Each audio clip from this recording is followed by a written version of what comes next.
The rain was relentless, pouring down in thick sheets.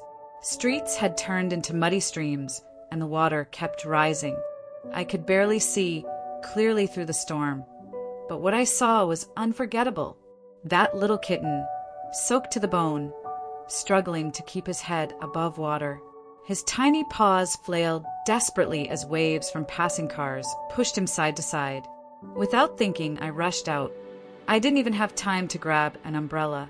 I just ran through ankle-deep water across the flooded street toward that flicker of yellow fur. He wasn't crying anymore. He had stopped meowing, and that scared me even more. When I reached him, he was barely conscious. His body was limp, his eyes half closed. I scooped him up, soaking wet and shivering, and carried him to higher ground.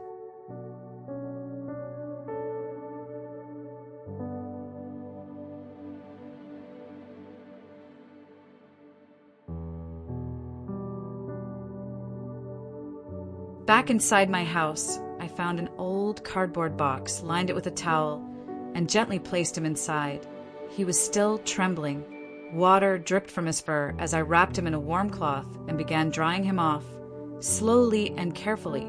I plugged in my hairdryer, set it to low heat, and started warming him little by little, his ears, his paws, his belly. For a moment, I thought he wouldn't make it. But then, he sneezed, and with that tiny sound came a spark of life. I gave him a bowl of warm water and a small plate of wet food. At first, he only licked. But then, after a few minutes, he started eating, slowly, as if he couldn't believe it was real. That night, I didn't sleep much. I stayed beside the box, listening to him breathe. And every time he moved, my heart leapt.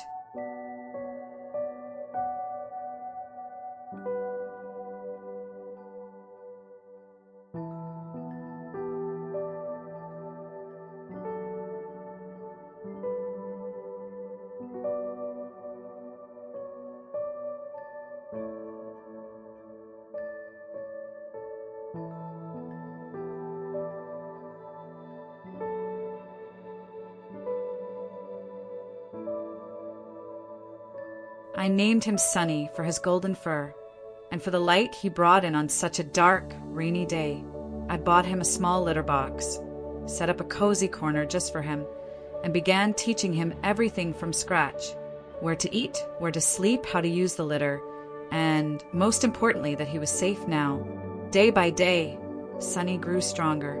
He started following me around the house, curling up in my lap while I worked, and greeting me with a tiny meow every morning. There was something incredibly pure about his presence. He didn't trust right away, but once he did, his love was full and fierce.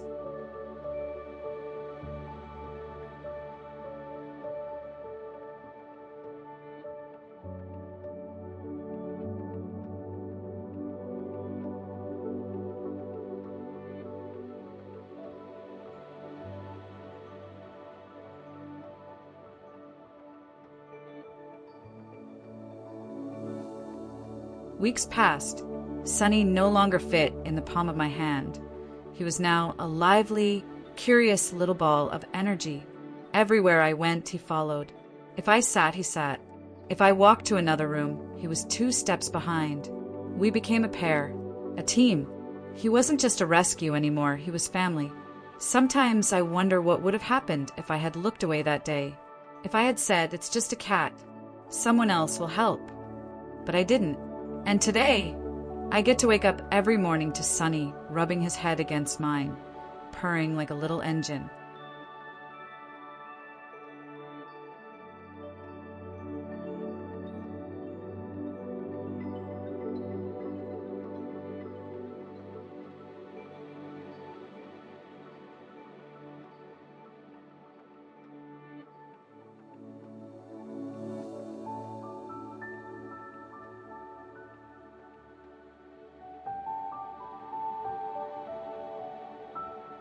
Not every rescue begins with a plan. Sometimes it starts with a moment, a choice, and a heart that can't ignore suffering. If this story moved you, I hope it reminds you to act when no one else will. Because for Sunny, it only took one moment of kindness to change the rest of his life.